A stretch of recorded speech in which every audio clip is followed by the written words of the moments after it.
તો ગીર સોમનાથમાં પણ ગીર ગઢડામાં જામ્યો છે વરસાદી માહોલ।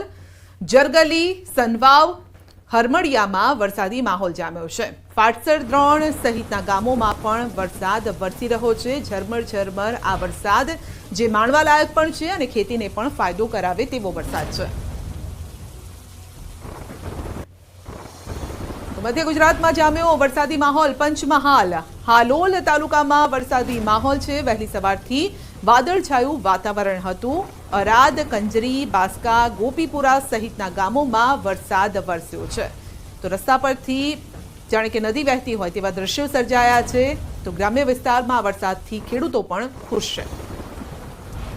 સુરત શહેરમાં જામ્યો છે વરસાદી માહોલ। કતારગામ, વરાછા, ડભોલીમાં વરસાદ છે। રાંદેર, જહાંગીરપુરા, અમરોલી વિસ્તારમાં પણ વરસાદ છે। ડભોલી વિસ્તારમાં મુખ્ય માર્ગો પર પાણી ભરાયા છે। કતારગામ, ગોટાલાવાડી ટેનામેન્ટ નજીક મુખ્ય રોડ પર પાણી ફરી વળ્યા છે। રસ્તા પર પાણી ભરાતા વાહન ચાલકોને પણ ભારે હાલાકી ભોગવવાનો વારો આવ્યો છે।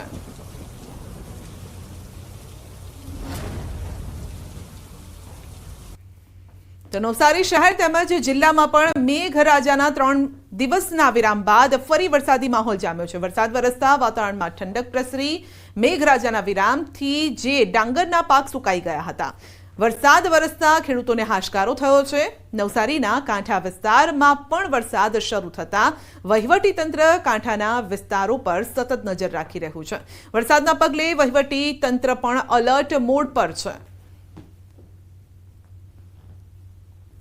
3 દિવસના વિરામ બાદ દક્ષિણ ગુજરાત સહિત નવસારી જિલ્લામાં વરસાદ વરસવાનું ફરી શરૂઆત થઈ ગયું છે। જે રીતના હવામાન વિભાગ દ્વારા આજે નવસારી જિલ્લામાં વરસાદને લઈને એલર્ટ આપવામાં આવ્યું હતું એ જ પ્રમાણે આજે વહેલી સવારથી ફરી 3 દિવસના વિરામ બાદ વરસાદ વરસવાનું શરૂ થઈ ગયું છે। પરંતુ ખાસ કરીને જો વાત કરવામાં આવે તો નવસારી જિલ્લાના જલાલપોર તાલુકા, ગણદેવી, નવસારી શહેર સહિતના વિસ્તારોમાં વહેલી સવારથી ધેમાર વરસાદ વરસી રહ્યો છે અને કાંઠા વિસ્તારના એટલે કે દરિયા કિનારાના વિસ્તારોમાં ભારે પવન સાથે વરસાદ વરસવાની શરૂઆત થઈ ચૂકી છે। આજે નવસારી જિલ્લામાં વરસાદને લઈને એલર્ટ આપવામાં આવ્યું હતું અને વહેલી સવારથી ફરી વરસાદી માહોલ બનતા વાતાવરણમાં ફરી ઠંડક પસરી છે અને જે રીતના વહેલી સવારથી વરસાદ વરસી રહ્યો છે અને કાંઠા વિસ્તારોમાં ભારે પવન સાથે વરસાદ વરસવાની શરૂઆત થતાં ફરી વહીવટી તંત્ર પણ તમામ જે નદીઓની સ્થિતિ છે એના પર બાદ નજર લગાવીને બેઠું છે। એટલા માટે કે જો ઉપરવાસમાં પણ વરસાદ વરસે તો તમામ જે સ્થિતિઓ છે એ સ્થિતિઓ પર વહીવટી તંત્રની સતત નજર છે। ભાવિન પટેલ, ન્યૂઝ 18 ગુજરાતી, નવસારી। તો બનાસકાંઠાના ધાનેરાના બોર્ડર વિસ્તારના ગામડાઓમાં શરૂ થયો છે વરસાદ। અસહ્ય ઉકળાટ બાદ ધોધમાર વરસાદની શરૂઆત થઈ છે। વાછોલ, બોર્ડર, બાપલા, કુંડી સહિતના ગ્રામ્ય વિસ્તારોમાં ધોધમાર વરસાદ છે। મગફળી, બાજરી, જુવાર સહિતના વાવણી કરેલા પાકને ફાયદો થશે। ધોધમાર વરસાદની શરૂઆતથી ધરતીપુત્રો ખુશખુશાલ છે।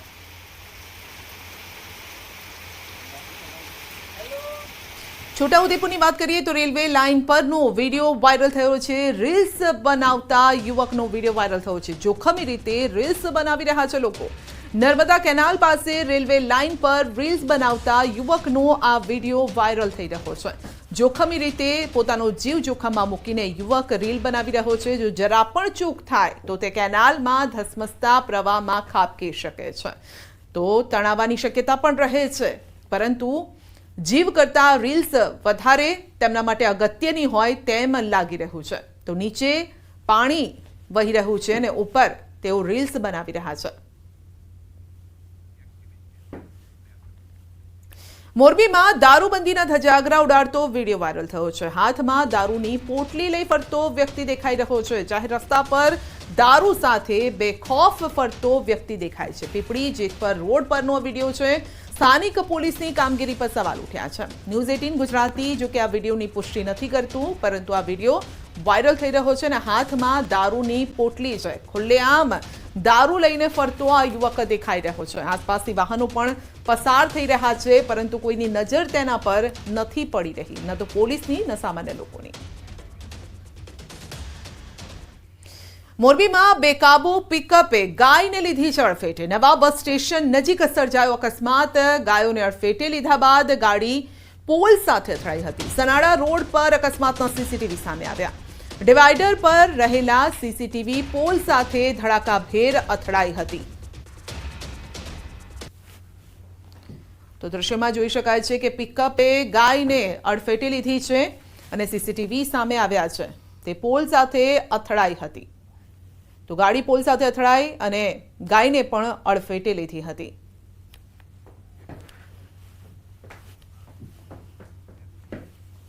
આણંદમાં વીજ કરંટ લાગતા વૃદ્ધ પતિ પત્નીનું મોત થયું છે.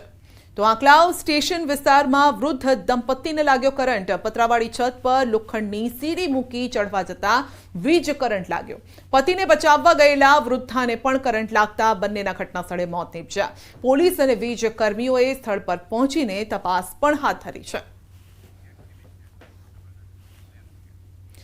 સાબરકાંઠાના સાબર ડેરીમાં ગોઠવાયો પોલીસ બંદોબસ્ત. પશુપાલકો અને ધારાસભ્ય રજૂઆત માટે પહોંચે તે પહેલા જ પોલીસ બંદોબસ્ત ગોઠવાયો છે. ડેરીએ જાહેર કરેલા નવા ભાવ ફેરને લઈ પશુપાલકો રજૂઆત કરશે. બાયડના ધારાસભ્ય ધવલસિંહ ઝાલાની આગેવાનીમાં પહોંચશે અને ડેરીના મુખ્ય દરવાજા પર ખડકી દેવાયો છે પોલીસ બંદોબસ્ત. વલસાડના કપરાડા તાલુકાના કેટલાક ગ્રામ્ય વિસ્તારમાં સ્મશાન જેવી પ્રાથમિક સુવિધા નથી. તો બારપુડા ગામમાં છતવાળી પાકી સ્મશાન ભૂમિ ન હોવાથી લોકો વરસાદ વચ્ચે ખુલ્લામાં જ અગ્નિ સંસ્કાર કરવા મજબૂર છે. બારપુડા ગામમાં રવિવારે વરસાદ વરસી રહ્યો હતો અને આ સમયે જ અંતિમ યાત્રા નીકળી હતી. ગામમાં છતવાળું સ્મશાન નથી, જેના કારણે લોકોએ વરસાદના કારણે તાળપત્રી રાખીને અગ્નિ સંસ્કાર કર્યા. કારણ કે એક તરફ વરસાદ વરસી રહ્યો હતો અને આવામાં જે અંતિમ વિધિ છે તે કરવામાં આવી હતી. તો અંતિમ સંસ્કાર સમયે ધોધમાર વરસાદ વરસતો હતો, જેથી ગામના લોકો છત્રી લઈને સ્મશાન યાત્રામાં જોડાયા. ગ્રામજનોએ તાળપત્રીના સહારે અંતિમ સંસ્કાર કર્યા. ગ્રામજનોને ચોમાસામાં ભારે હાલાકીનો સામનો કરવો પડે છે. ગામમાં છતવાળા સ્મશાન ગૃહની માંગ ઉઠી છે. બારપુરા ગામ એટલું મોટું ગામ છે કે 5 જેટલી સ્મશાન ભૂમિઓ છે. તો 5 જેટલી સ્મશાન ભૂમિ છે, તો એક પણ સ્મશાન ભૂમિને ઉપર છત જેવી કંઈ બનાવવામાં આવ્યું નથી કે સ્મશાન ભૂમિ બનાવવામાં આવી નથી. ત્યાં રસ્તાઓ નથી. બનાસકાંઠાના જડિયાળીથી લાખણીને જોડતા રોડ પર બાવળનું સામ્રાજ્ય જોવા મળ્યું છે. આ બાવળના કારણે સ્થાનિક લોકો અને વાહન ચાલકો પરેશાન થઈ રહ્યા છે. જડિયાળી, ધાણા, નોદલા, ધુણસોલ સહિત 25થી વધુ ગામને જોડતા રોડ ઉપર બાવળ ઘેરાઈ ગયા છે. જોકે સ્થાનિકો દ્વારા અનેકવાર રજૂઆત કરવા છતાં માર્ગ અને મકાન વિભાગે કોઈ જ નક્કર કામગીરી નથી કરી. અહીંથી પસાર થતી એસટી બસ સહિતના વાહન ચાલકો ડેલી આ કાંટાળા બાવળનો ભોગ બને છે. સ્થાનિકોએ તાત્કાલિક ધોરણે રોડનું સમારકામ કરી આ કાંટાળા બાવળોને હટાવવાની માંગ કરી છે. અહીંયા જડિયાલીથી ઘાણાથી 20-25 ગામડા આગળ જોડતો રસ્તો છે અને બાવળાના કારણે બહુ તકલીફો પડે છે.